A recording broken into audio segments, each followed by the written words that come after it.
What's going on, everybody? Christian from Treasure Town here, and I'm unboxing a super exciting submission of world coins from NGC. So a while back, if you recall, I unboxed sort of a $150,000 to $200,000 collection. It was incredible, and so a lot of that I brokered through Heritage and some other major coin selling firms that I thought could do a little bit better job than I could, especially at the time. But there were some of the coins that were less valuable, but still I thought worth grading, that the auction houses did not want. So I graded them myself. I'm going to sell them on behalf of the consignor. So I actually do not remember. I know that I did. I looked at it like, call it 2-3 weeks ago, but I have no idea what all these coins graded. I'm going to open them up. I think a few of them did not get encapsulated, but I'm excited to see how they all did. We'll do a guess the grade and just general grading unboxing. Should be a exciting video, and you have no idea how much I've been excited to make this vid, but I wanted to have the background for the introduction. All right, so this one was actually just shipped like this in the box. I'm going to cut it open. It has my address on the other side, so I don't want to show that. And we'll start off with the unencapsulable types right here. It looks like probably, I'm seeing a little green there. It might have been some, I'm pretty sure it was PVC because I think I declined. Or some residue, apparently. Here we've got that's like a restrike Thaler. Probably should not have been submitted. Looks like probably residue as well, PVC. And then right here, oops, dropped one of them. 1879 5 Lear. That one is PVC, so basically same issue. All of these were, again, stored since about 1952 in flips, so stuff happened to the coins over time. And I'm excited to just kind of get starting over here with a Mexican 8 reals. This one would be King Charles the Fourth. He was pretty popular, or actually no, pretty unpopular. Napoleon was able to kind of force his hand, as was his son, and he was rumored to like not have control, not a strong relationship with his wife either. I would say that I would probably grade this thing if it's not, and these grades could be way off. I would probably call this like VF details, AU details. Okay, way better.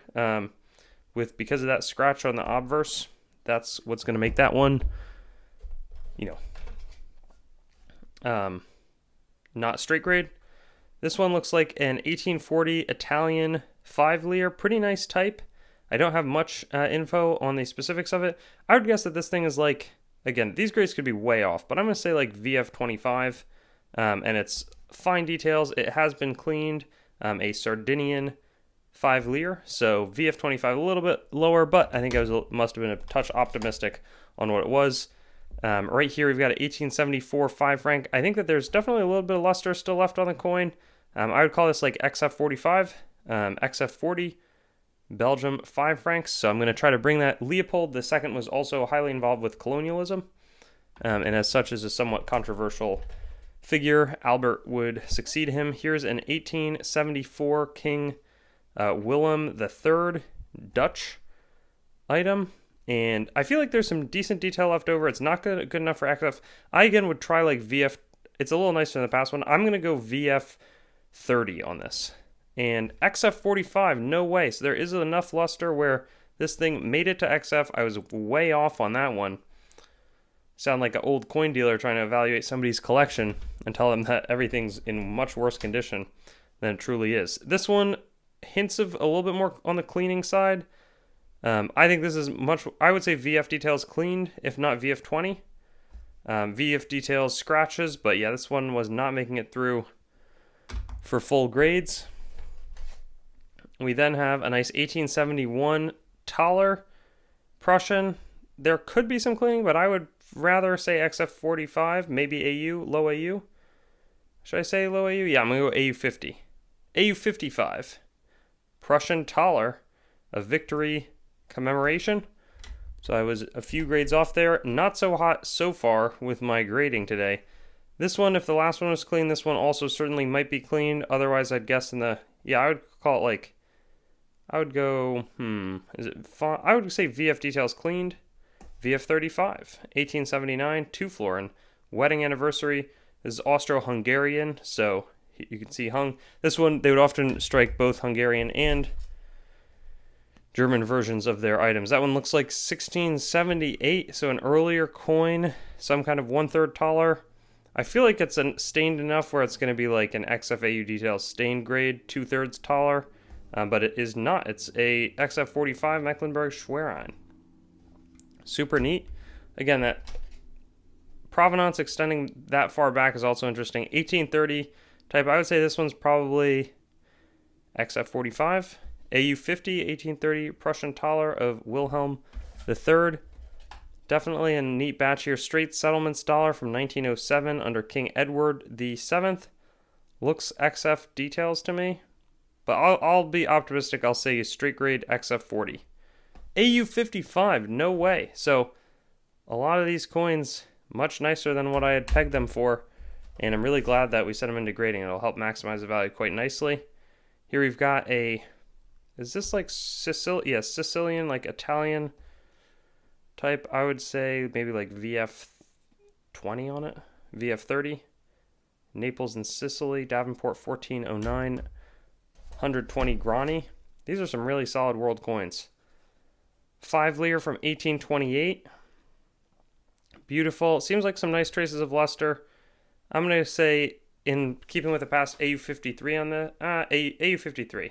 I'll keep it there. And VF35. So it seems like as soon as I correct for my tight grading, I'm way off the other way. I guess the moral of the story is I have a lot of work to do. I'm not afraid to tell other people that. This one also seems pretty worn. I don't know. I would toss out a VF30 on this coin.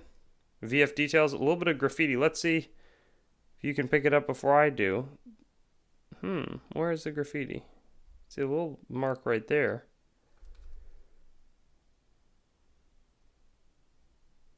A little slice over there. I'm not seeing the graffiti. Huh. Maybe we'll get a nice image of it and try to figure out what went wrong here. Nice 1845 Ferdinand. Austrian type.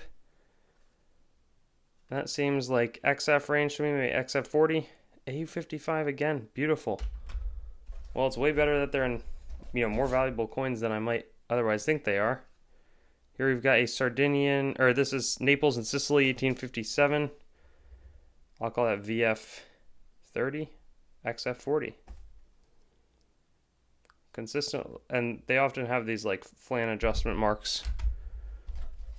So it's not super surprising. I'm almost thinking that it would be more helpful to see this in 2 batches. So here we've got a 5 Lear, 1876 Emmanuel Vittorio II. That to me, I'm going to say XF40, XF45. I really like, again, these things have been sitting in the same holder for 70 plus years, only finally getting graded, seeing the light of day. 1888 5 mark. Slightly better Prussian, I think, type. Maybe if I would say AU53, AU58. Again, 2 grades up from what I pegged it to be. Fantastic Friedrich III Prussian 5 mark. There's a beautiful 1754. I would say that's got to be like AU58, AU55, 2/3 taller from 1754. Again, super old type. Just fantastic world coins here. This is a 1 rupee from Portuguese India. I would call that like XF45. Maybe I'm narrowing in a little bit. And then 1850 5 franc. I feel like I might be way off here, but I would call this XF45. AU50. No dot above the date. Following that up, 1866 nice Vereinsthaler that I would place at VF35. Oldenburg is going to be the province there. And I'm narrowing in. I almost don't want to, but I think I will split it into 2 parts just so it's not way too long. 2/3 taller. That thing looks like it's probably been cleaned. If it's not cleaned, I would place it in the fine range. VF Details, it's a touch bent of Brandenburg, 2/3 taller. And then right here we've got a, let's see, 1815 400 race. This again is a pretty nice looking item. I would go XF40. AU50. Portugal 1815 400 race. Very nice type. 1868. This one has some nice toning in the right light. Super sharp on that side. I'm going to go AU55. a 53 Schleitz from Germany. And then our last one in this video is a full Cordoba, solid rim nick on the back with some wear, but nice looking coin. I'm going to say VF 25. XF details, so I was way off on the condition, and then that rim ding is going to be enough to hold it back from a straight grade apparently. Very exciting first half. We've got a bunch more that will probably release, and it'll be in the description or something shortly. Probably like 2 weeks from now is my goal in terms of when to release the back half of it, and you'll probably be seeing these slowly creep into the Whatnot sales, but probably a little bit more on the website. So excited to get all that going. Thanks for watching the video. Make sure to head on over to treasuretown.com and sign up for our email list to stay up to date on everything that's happening, whether it's auction updates, exciting new inventory drops, coin collecting news, or general informational resources. Hope you enjoyed the video, and I'll see you on another one.